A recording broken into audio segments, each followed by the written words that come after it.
Hi, welcome back to my channel. It is Maria, your bestie from another testy. So today I wanted to talk about relationships and how to make sure you're picking a partner who is going to be really good for you over the long term. Because I definitely have done my fair share of picking people who were not good for me. And I wanted to share with you what I finally realized after so many years of dating and now being content and happy with my boyfriend. So if you're somebody who is on social media at all, or you see the internet, you use the internet, then you see things online, if you're a girl, about how your ideal man, your mate, should be someone who is this tall, earns this much money, looks this way, has these types of friends, runs in these circles, and basically is like this perfect ideal type. And this type, supposedly, is someone that you can find lasting happiness with.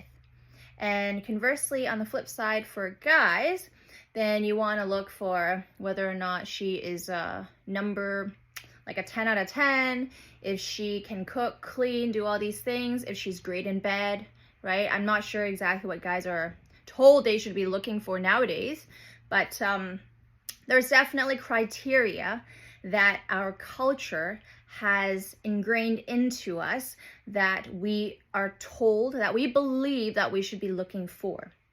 And so, I mean, I had been dating, I had been in and out of relationships for 20 years, okay, since I was about 16.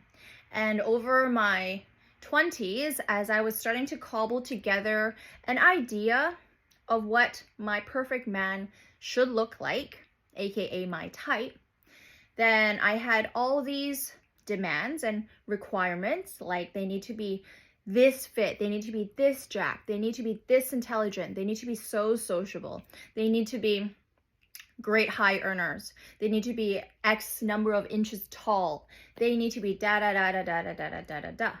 And so when I was in my late 20s, I would really only date guys like that. And lo and behold, none of that lasted. And it's only until now, when I'm with my current boyfriend, that I realize what love really is. And it comes in the strangest forms. It comes to you when you least expect it, when you're not hunting for it, when you're totally not looking for it. And then life will always surprise you.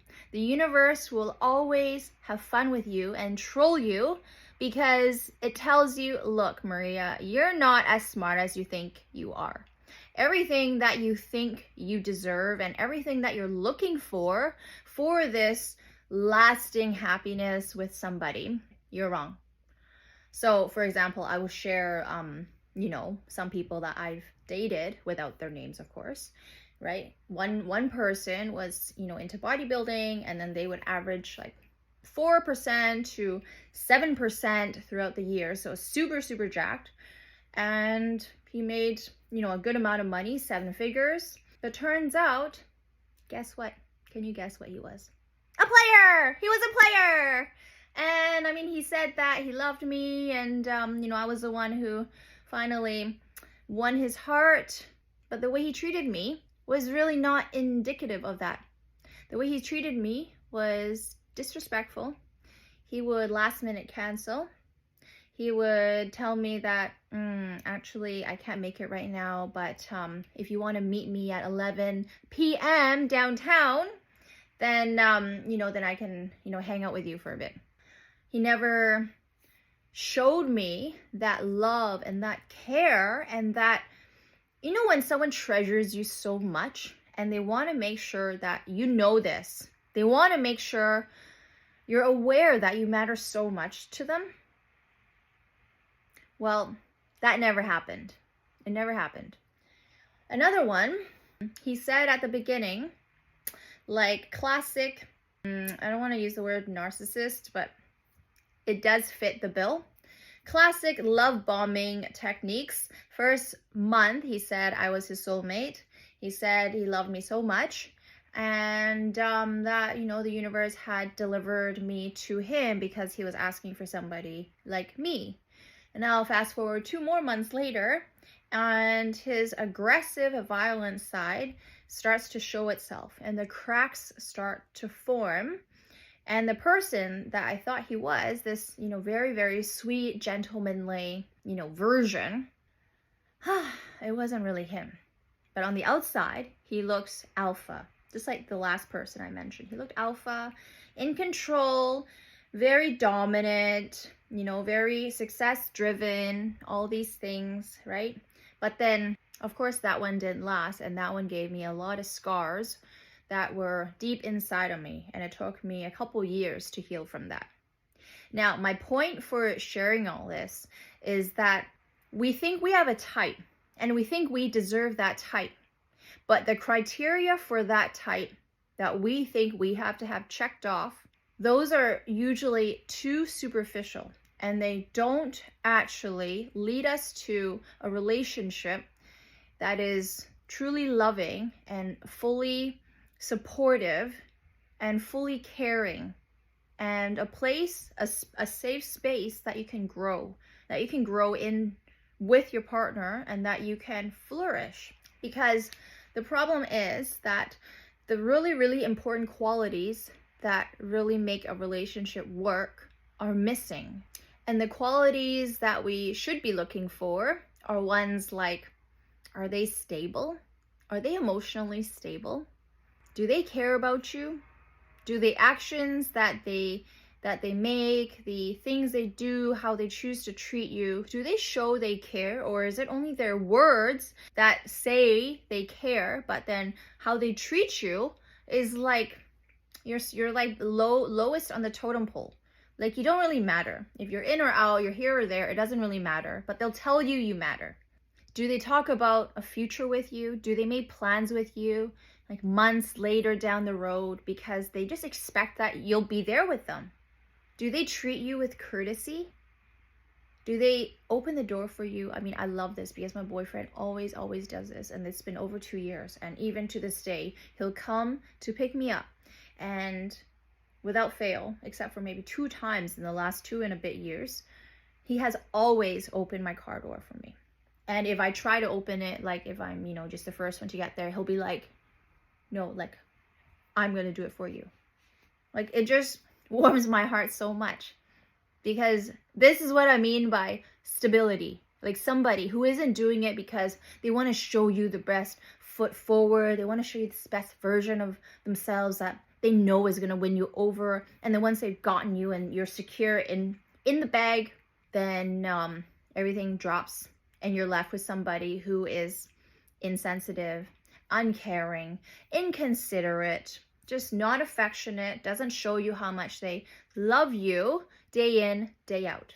And another quality that should be on your list of criteria versus how they look or how tall they are or how much they make is how much they see of you.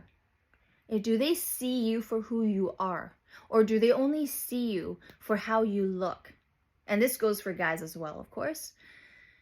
Does that girl see you for your bank account? Do they see you only for your appearance? Do they see you for your muscles? Do they see you for all the superficial things out there that would make you look good on their arm, but isn't really who you are?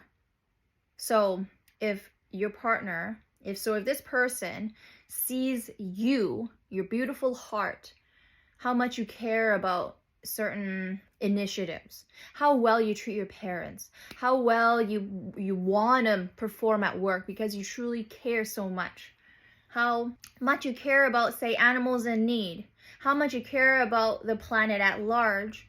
You know, like, there's so many different ways that we would love to be seen, and all these different things inside of us, right? All the little idiosyncrasies that make us us. Do they see that? Or do they only see this, the superficial, the money, the car, the job, the business, and they think, awesome, like, she or he is going to look good on my arm? Because unfortunately, what happens is that say if all these outer things start to fade or get worse, then who are you left with? Are they really in your corner because they truly love you for who you are? Or are they just here because you look good to them? And then if those things that they admire so much are no longer the reality, say you've lost your job, you got your portfolio wiped out, you had a disfiguring accident and now your face looks totally different and you look like freaking Jason. So basically, this video is to remind us that no matter what social media tells you about how you need to have these things checked off and look for someone over 6 feet tall and someone who's making at least 200,000 a year and da da da da da da da. I mean, yeah, those things are great to have, but they don't really matter. Because what matters deep down inside is that you're with somebody who respects you, someone who wants to cherish you, someone who sees a future with you, someone who sees you for who you are and therefore is going to stick by your side, someone who has integrity, someone who is actually just a good person, someone who's a good person who you can share and create a life with. Because at the end of the day, all these superficial criteria, they are not an indicator of longevity. What will really ensure that you guys have a future together is if both of you guys see the other person for the beauty within and want to share that forever. So if you've been struggling with dating and finding a great partner for a long time, maybe it's time to take a step back and to just look at how you're choosing people. Are you choosing people because they look a certain way? Because they work in a certain industry, in a certain profession? Is it because they're X number of feet tall? Is it because they just fit this mold that you seem very enamored with, but time and time again they disappoint you? Well, maybe it's time to shake up that whole type thing, to wipe that clean, and to look for what really matters. What really matters to you? Like honesty, integrity, respect, emotional stability, emotional maturity. All these things that make every relationship healthy and long-lasting. Anyway, that's it for me for today. So have a great day. I wish you all the best on your journey of love, and I will talk to you in the next one. Bye-bye.